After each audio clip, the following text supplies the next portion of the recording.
Hey, what's up? Hello. Welcome to Foxy Talks, the good, the bad, and the beautiful. I'm your host, Jamie Lynn, or better known as simply Jay, with most of my friends. Hell, clients at this point, just call me Foxy. I'm a medical esthetician and permanent makeup artist located in Ajax, Ontario, and owner of Foxy Wings Beauty, your one-stop beauty shop. On this podcast, we're going to talk about it all things beauty, business highs and lows, client stories, motherhood, and that weird dynamic of being a woman in your 30s. In between those segments, I'm going to have some guests on. This podcast is going to be real and raw, so there may be some cursing here and there. Apologies in advance. But like I said, it's going to be real and raw. So we're going to talk about subjects that tend to be taboo or people shy away from talking about. Because I think as a business owner, we should talk about it for either support or to help another business owner out. If you want to let me know anything about the podcast, topics you'd like to hear, discuss services offered, or trainings, please contact me at info@foxywings.ca, or you can find me on social media at foxywingsbeauty on both Facebook and Instagram.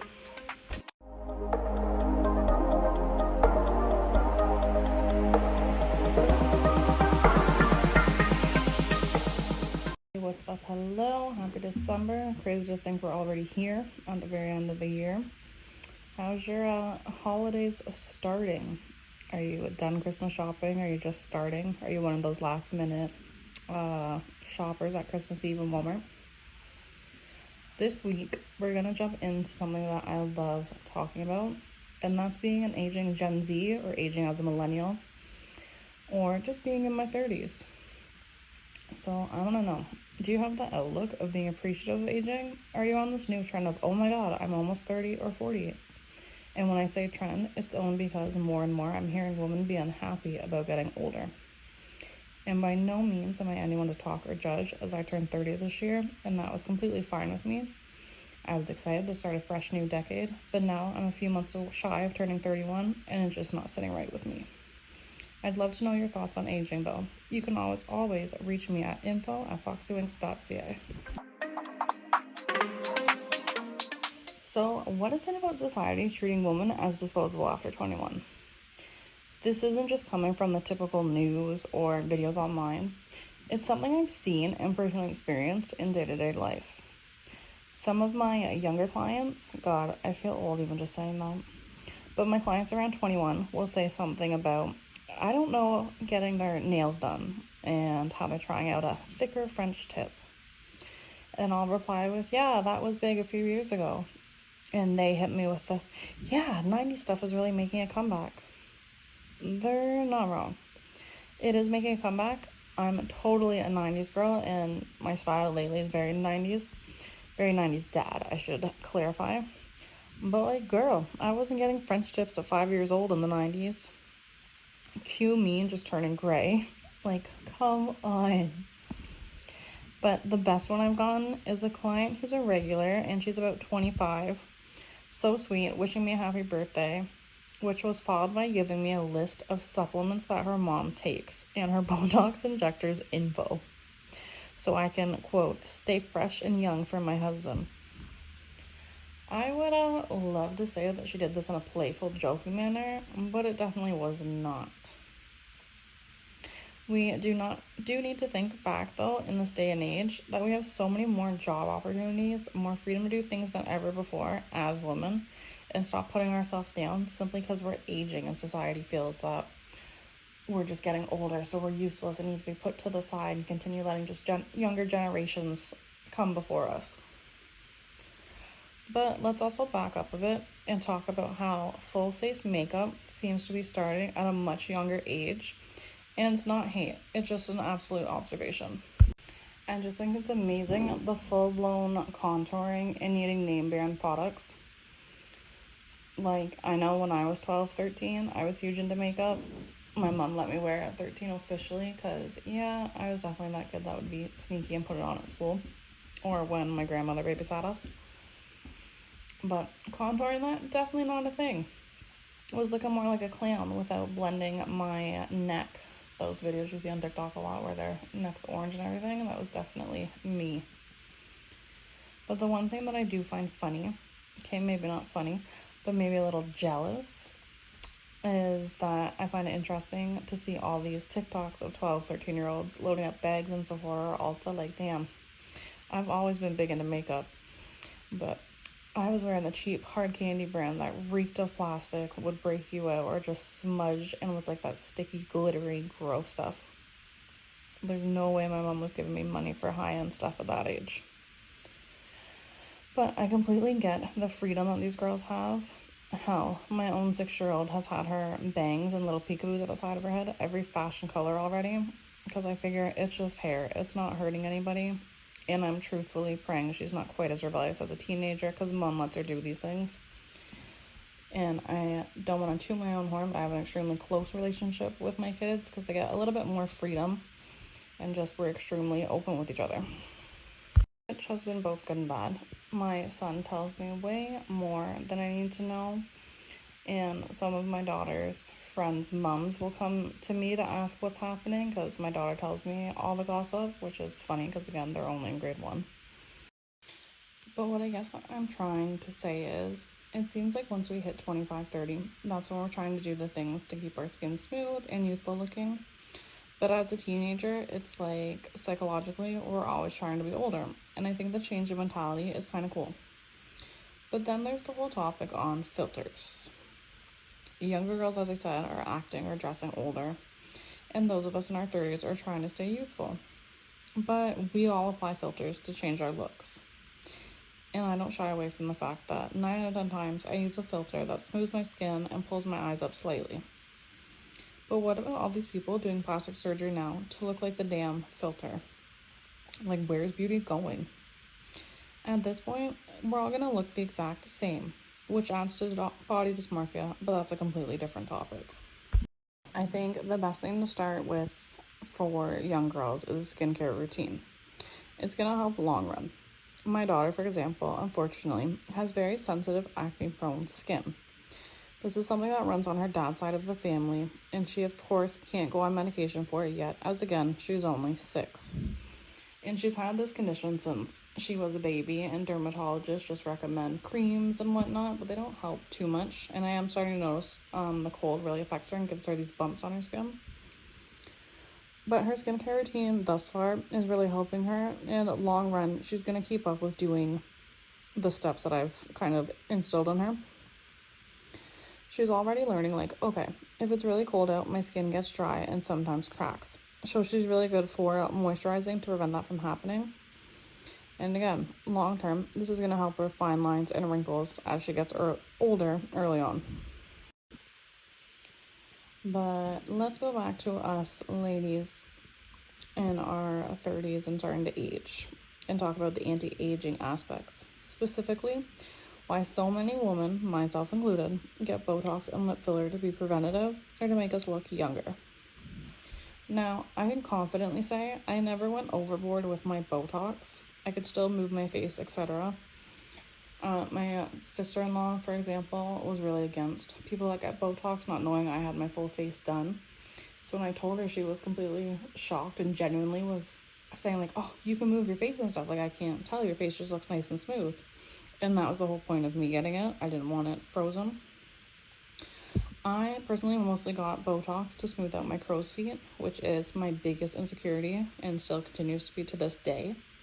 And for the slight brow lift, which I absolutely loved. I haven't got my Botox done in about 3-4 years, but that's okay. But I did go a little overboard with my lip filler, which I do honestly blame a little bit on my injector, as they kept pushing every 9 months in that for top-ups, which I didn't realize how much the filler had migrated into above my top lip. But they're the professionals and I know nothing, so I just kept listening to them and getting it redone. It wasn't until I went to a new injector, because I won a giveaway for half a syringe of lip filler, that she took a picture from the side and I realized how ducky my lips had gone due to the lip migration. I don't tend to take pictures from the side, so I had never realized how much it moved under my nose. Like, I noticed my lip seemed like it was kind of turning up a bit, but I figured it was just normal. It was the filler starting to come out. But when she took that picture, she convinced me to get it all dissolved. That was extremely painful. But I'm grateful that we did it because, again, I was looking extra ducky. My lips kind of started to look like a booty hole, for lack of better description. Even though I would get compliments all the time of people telling me how much they love them. That it wasn't until you, of course, felt my lips, but nobody's coming up, obviously, and grabbing them. I could just feel it myself, or even just running my tongue over it. There was lumps and whatnot. Now, since I haven't had my Botox done, I only got my lips done a year and a half ago, half a syringe. I still would like a little bit more, but I just haven't done it. It's expensive. This economy is brutal right now. And as for Botox, I'm pretty comfortable in my skin due to my skincare routine and non-invasive treatments, which I offer at the studio and have done on myself, like IPL and microneedling treatments, which we'll break down a little bit because I do get asked about them quite often.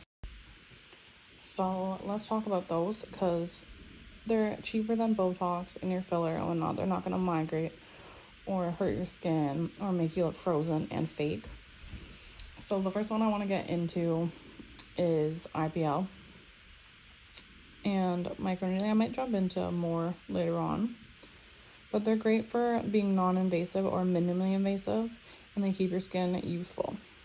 So IPL stands for Intense Pulse Light. It works by using different wavelengths through a broadband light, which laser typically uses a chromatic light, so it's a little bit of a heavier laser going into the skin to burn the follicles, where the broadband light's more topical. So IPL is going to treat skin concerns such as sun and age spots, freckles, rosacea. It'll lighten all those spots over time. Usually 2 to 3 treatments is good. It helps with wrinkles and fine lines. And it also helps on spider veins on the face or anywhere on the body, which is amazing and clients love. So it works on spider veins by actually causing the walls of the vein to collapse, which will make it no longer sit on the surface of the skin and make it much less noticeable. As I don't know if you have spider veins or you've seen them, they tend to be that very blue, purpley, quite literally spider web-like, hence the name. It also prevents premature aging by rejuvenating skin cells and improving the skin's texture. So I highly recommend IPL. There's very minimal downtime. You just need some sunscreen after.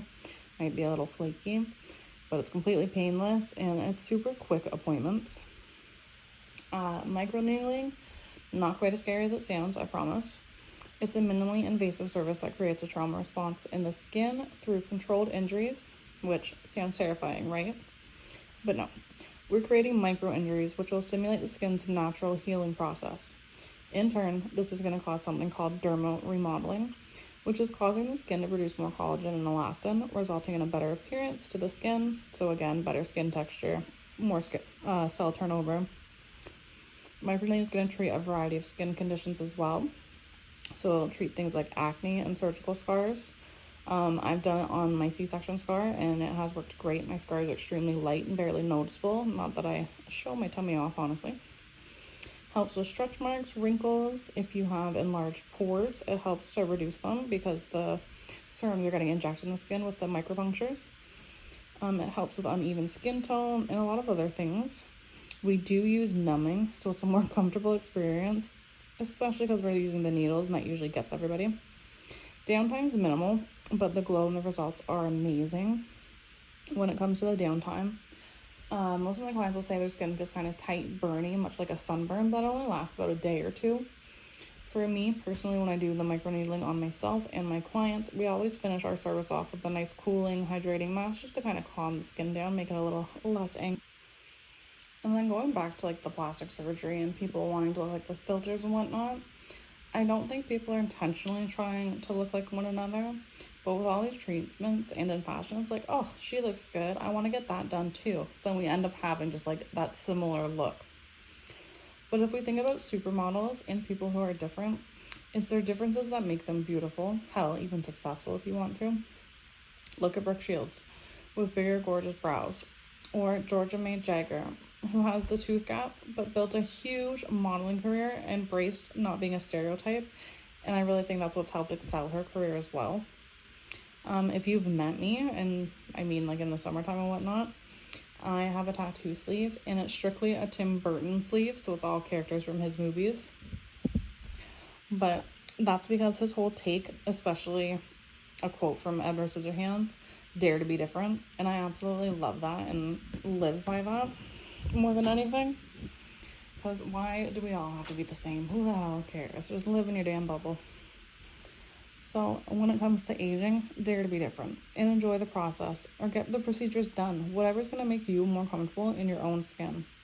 No one's here to judge. We're all aging a little every day, whether we want to or not. So we may as well buckle up and enjoy the damn ride. But that's it for me in this episode. I hope things are not too hectic for you leading up to the holidays. And remember, the memories and time you spend being truly present are what matters so much more than any gift ever will. I'll catch you guys on the next episode.